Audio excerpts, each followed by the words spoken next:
When something is important enough, you do it, even if the odds are not in your favor. Hello achievers, this is Shivam here. Last lecture में हमने equipotential surface क्या होती है वो देखा था और उसके बेस पर कुछ क्वेश्चंस लगाकर भी हमने वहां पर देखे थे। आज के लेक्चर में हम क्या करेंगे कि पोटेंशियल निकालेंगे एक्सिस और बाइसेक्टर पर, किसके? डाइपोल के। जैसे ही हमने वहां पर इलेक्ट्रिक फील्ड में डाइपोल के लिए इसकी एक्सिस पॉइंट पर और परपेंडिकुलर बाइसेक्टर पर क्या निकाले थे, इलेक्ट्रिक फील्ड के फॉर्मूले डिराइव किए थे, उसी तरीके से हम क्या करेंगे यहां पर भी डिराइव करेंगे, किसके लिए? पोटेंशियल के लिए। तो यहां पर देखो हमें एक डाइपोल गिवन है -q + q, इसके बीच की डिस्टेंस कितनी है? 12 है, और इसके सेंटर से r डिस्टेंस पर पॉइंट P है जिस पर हमें क्या निकालना है? पोटेंशियल निकालना है। तो देखो बेसिकली किसी भी पॉइंट चार्ज की वजह से, मान लेते हैं यहां पर मेरे पास कोई पॉइंट चार्ज P है, Q है, और इसकी वजह से इस पॉइंट पर r डिस्टेंस पर कोई पॉइंट है, उस पर पोटेंशियल निकालना है, तो V क्या होता है? बेसिकली KQ/R के इक्वल होता है। तो बस इसी फॉर्मूले का इस्तेमाल करेंगे और हम क्या डिराइव करेंगे? इसके लिए फॉर्मूला डिराइव करेंगे। तो देखो बेसिकली करना क्या है हमें, सबसे पहले हम बात करते हैं कि इसकी वजह से मान लेते हैं 1 पॉइंट और सेकंड पॉइंट, इसकी वजह से इस पॉइंट पर पोटेंशियल कितना होगा? तो देखो यहां पर इन दोनों के पॉइंट के बीच की डिस्टेंस कितनी है? ये पूरा मेरे पास R है, इसमें से अगर मैं इसकी बात करूं तो इसके बीच में पॉइंट है ये वाला, टोटल कितनी है? 12। तो यहां से अगर ये L है तो ये भी कितना होगा? L होगा। और अगर मैं इस R में से ये L माइनस कर दूं तो मेरे पास क्या बचा? ओनली ये डिस्टेंस आ जाएगी, this is what? R - L। अब सेकंड चार्ज मेरा यहां पर रखा हुआ है, तो यहां से यहां तक की डिस्टेंस कितनी हो जाएगी? यहां पर अब देखो यहां से यहां तक टोटल कितनी है? R है, और ये कितनी है? L है, तो टोटल कितनी हो गई? R + L हो गई। अब क्या करना है, इसकी वजह से यहां निकालते हैं पोटेंशियल।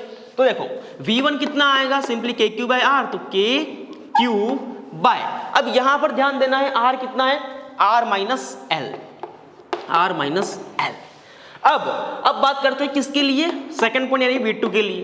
तो देखो यहां पर क्या है? -q चार्ज है। आपको मैं एक बात सिखा दूं कि जो भी आप इलेक्ट्रिक फील्ड में चार्ज रखते थे उसकी वैल्यू आप मैग्नीट्यूड वाइज रखते थे, मतलब कि पॉजिटिव वैल्यू, भले ही वहां पर नेगेटिव चार्ज गिवन हो हम पॉजिटिव रखते थे और डायरेक्शन निकालते थे हमारे लॉजिक के साथ। लेकिन पोटेंशियल क्या होता है? स्केलर क्वांटिटी होती है। तो इसमें क्या करोगे, जब भी फॉर्मूले में पुट करोगे, जो फॉर्मूला हमने सीखा है कि V = क्या होता है?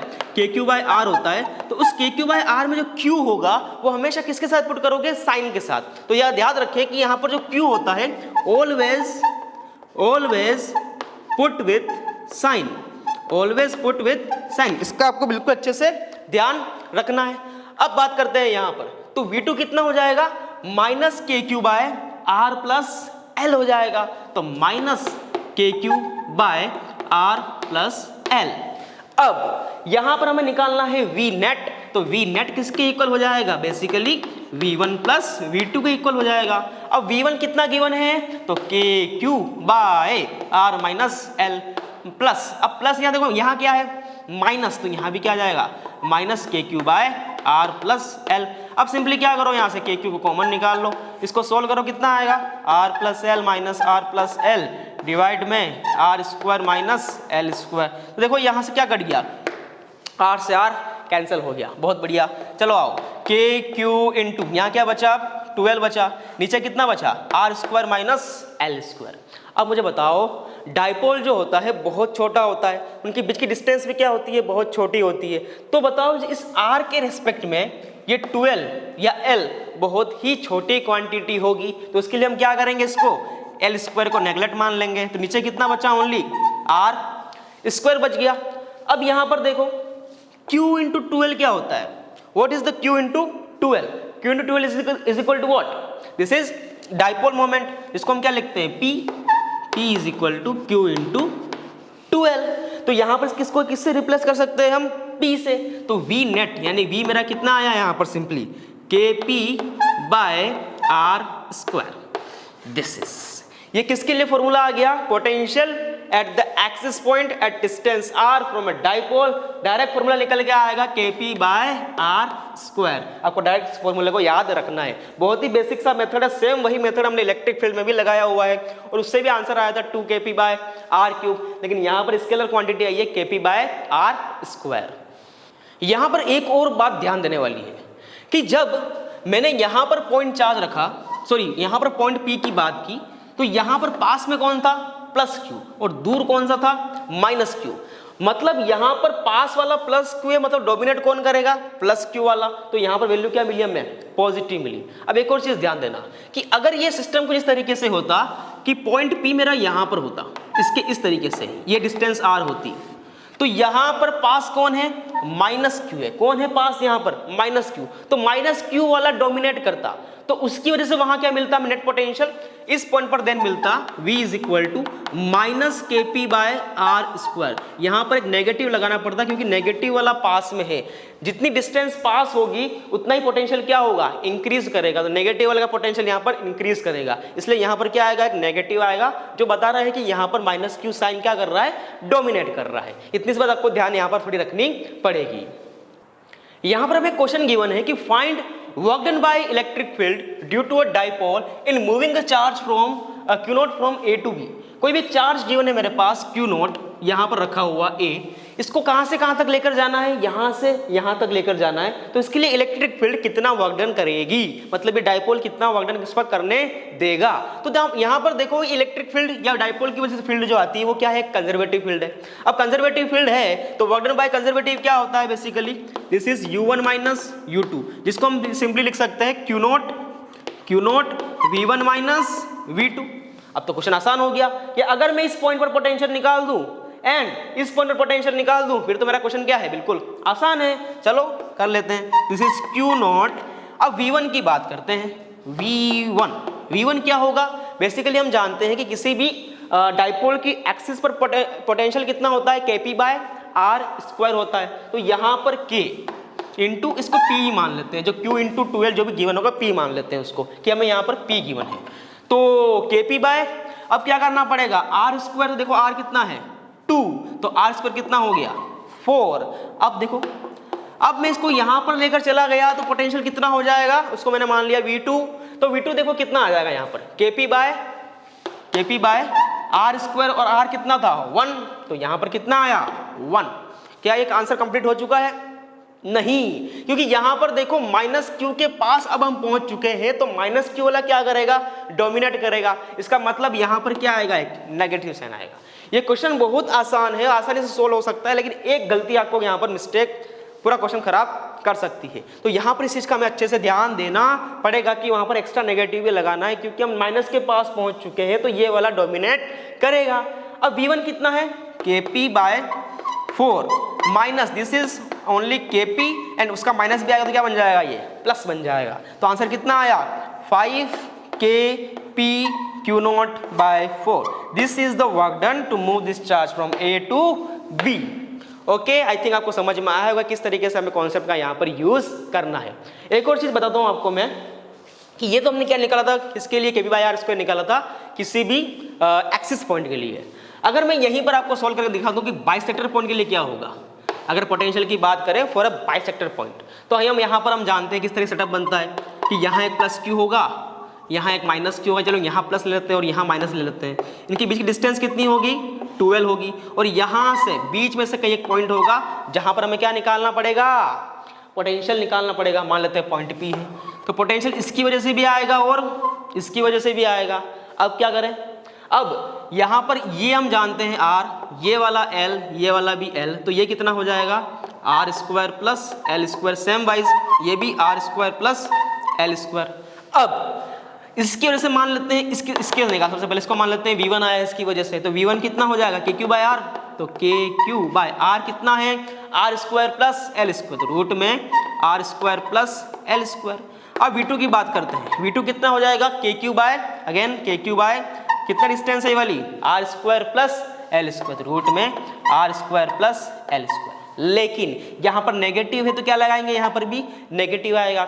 अब इन दोनों वैल्यूज को देखो, यहाँ पर बिल्कुल सेम है, बस एक नेगेटिव का अंतर आ रहा है। तो V नेट कितना होगा, V net is equal to V1 plus और V2 दोनों क्या हो जाएंगे 0। मतलब कि अगर हम पोटेंशियल निकालेंगे किसके ऊपर, परपेंडिकुलर बाइसेक्टर के ऊपर, तो ऑलवेज क्या आएगा 0 आएगा। तो आपको ध्यान रखना है, जब भी एक्सिस पर बोले तो KP बाय आर स्क्वायर, और जब भी बोले परपेंडिकुलर बाइसेक्टर पर तो क्या लगाओगे आंसर 0।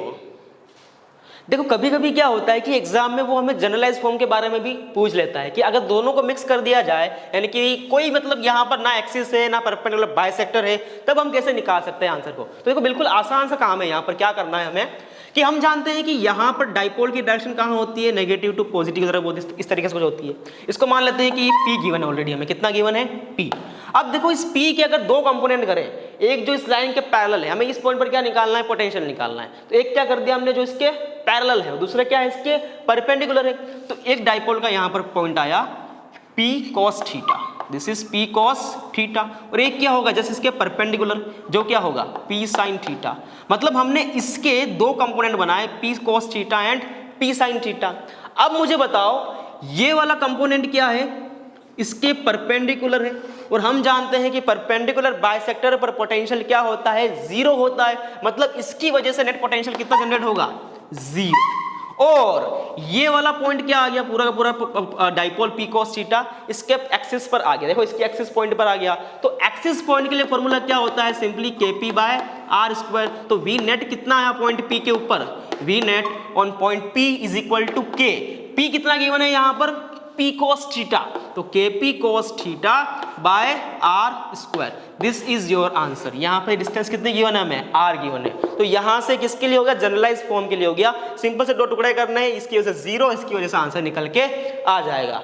अब हम देखेंगे कि हम इस डाइपोल को अगर यूनिफॉर्म इलेक्ट्रिक फील्ड में रख दे तो इस पर कितनी पोटेंशियल एनर्जी वहां पर जनरेट होगी। अब हम निकालेंगे यहाँ पर एक डाइपोल के ऊपर पोटेंशियल एनर्जी जब वो रखा होगा कहाँ पर, uniform electric field E not में। तो अब देखो यहाँ पर हमने मान लिया कि डाइपोल मेरा जो है अभी θ1 एंगल पर रखा हुआ है इनिशियली, और इसकी पोटेंशियल एनर्जी कितनी है, U1 है। अब हम क्या कर रहे हैं, इसको थोड़ा सा शिफ्ट करेंगे।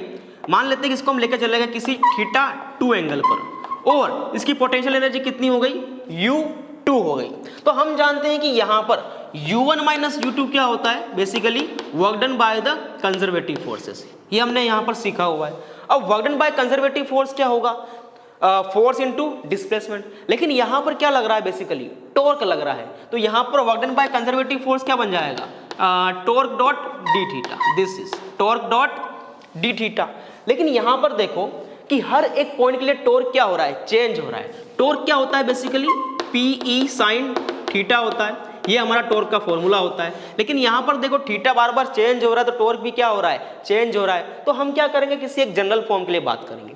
मान लेते हैं, इसी में बात करते हैं कि इसको मैं अलग बना देता हूँ यहाँ पर, कि मान लेते हैं कि यहाँ पर अभी इसका एंगल है कुछ इस तरीके से, दिस इज थीटा। ये जो एंगल गिवन है वो थीटा गिवन है, और इसने यहाँ से अपने आप को घुमाया कितना angle, D theta angle. Theta angle से अपने आप को इसने डी थीटा एंगल घुमा दिया। तो देखो यहाँ पर नेट वर्क डन निकल के क्या आएगा, बेसिकली तो work done by conservative forces is equal to basically torque dot d theta. Torque कितना है, PE sin थीटा, और डिस्प्लेसमेंट कितना दिया हमने अभी, डी थीटा। तो दिस इज डी थीटा, ये रहा डी थीटा। तो टॉर्क एंड डी थीटा। अब यहाँ पर डॉट प्रोडक्ट है तो क्या होगा, एक cos थीटा भी आएगा, दिस इज cos थीटा। अब देखो ये थीटा कौन सा है, ये थीटा कौन सा है, यहां पर देखो ये थीटा है टॉर्क और डी थीटा के बीच का। अब देखो जहां इलेक्ट्रिक फील्ड यहां पर है तो टॉर्क कहां लग रहा होगा, इस तरीके से आगे की तरफ, यानी कि इनवर्ड। टॉर्क कहां लगा मेरा, इनवर्ड। और हमने इसको एंगल कैसे घुमाया, इस तरीके से ऊपर डी थीटा। तो डी थीटा कैसे घुमा, आउटवर्ड। मतलब डी थीटा मेरा किस तरह से घुमा, आउटवर्ड घुमा। तो देखो टॉर्क और डी थीटा एक दूसरे के अपोजिट है, ये अंदर है तो ये बाहर है, तो एंगल कितना हुआ 180। तो this is cos 180, this is cos 180। तो देखो यहां पर work done by conservative force कितना निकल के आया, माइनस हो PE sin theta then d theta. बहुत बढ़िया। अब P भी कांस्टेंट, E भी कांस्टेंट, बाहर निकाल दो। तो work done by conservative forces is equal to PE sin theta d theta. अब यहां पर ध्यान देने वाली बात, हमें चलना है θ1 से θ2 तक। तो यहां पर क्या कर दो, θ1 टू θ2। तो work done by conservative forces equal to minus PE। अब sin थीटा का क्या होगा, नेगेटिव में cos थीटा, तो माइनस ऑफ cos थीटा, और ये माइनस माइनस क्या हो गया, बिल्कुल यहाँ पर प्लस हो गया। अब चलो यहाँ पर θ1 से θ2 में, तो यहाँ पर देखो work done by conservative force कितना आया यहाँ पर, this is PE cos θ2 minus cos θ1 आ गया। अब देखो यहां पर ये किसकी इक्वल होता है, u1 माइनस u2 के। तो u1 minus u2 equal to PE cos theta 2 minus PE cos theta 1। ये क्या निकल के आ गया, इसकी नेट पोटेंशियल एनर्जी निकल कर आ गई। अब देखो हम एक चीज जानते हैं कि हम पोटेंशियल एनर्जी को किसी भी एक लेवल पर जीरो मान सकते हैं, जिसको हम रेफरेंस लेवल बोलते हैं। तो यहां पर हम क्या करेंगे कि ऐसा मानेंगे कि यहां पर जब डाइपोल मेरा 90 डिग्री के एंगल पर आ जाएगा, जब मेरा थीटा 2 कितना हो जाएगा 90 डिग्री हो जाएगा, तब हम मान लेंगे कि पोटेंशियल एनर्जी कितनी हो गई मेरी यहाँ पर जीरो हो गई।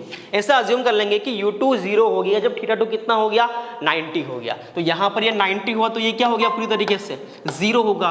तो U कितना आया मेरे पास, यानी U1 कितना आया minus PE cos theta 1। This is your answer. अब देखो यहाँ पर इसको कैसे लिख सकते हैं, cos थीटा आ रहा है, PE cos थीटा यानी कि डॉट प्रोडक्ट। तो बेसिकली जो पोटेंशियल एनर्जी निकल के आई वो आई माइनस P डॉट E। इसका मतलब क्या हुआ, इसका मतलब क्या हुआ कि अगर मेरे पास कोई भी एक डाइपोल है और वो यूनिफॉर्म इलेक्ट्रिक फील्ड में इस तरीके से थीटा एंगल बना रहा है, तो उसकी पोटेंशियल एनर्जी कितनी होगी minus P dot E। This is its potential energy, U equal to minus P dot E।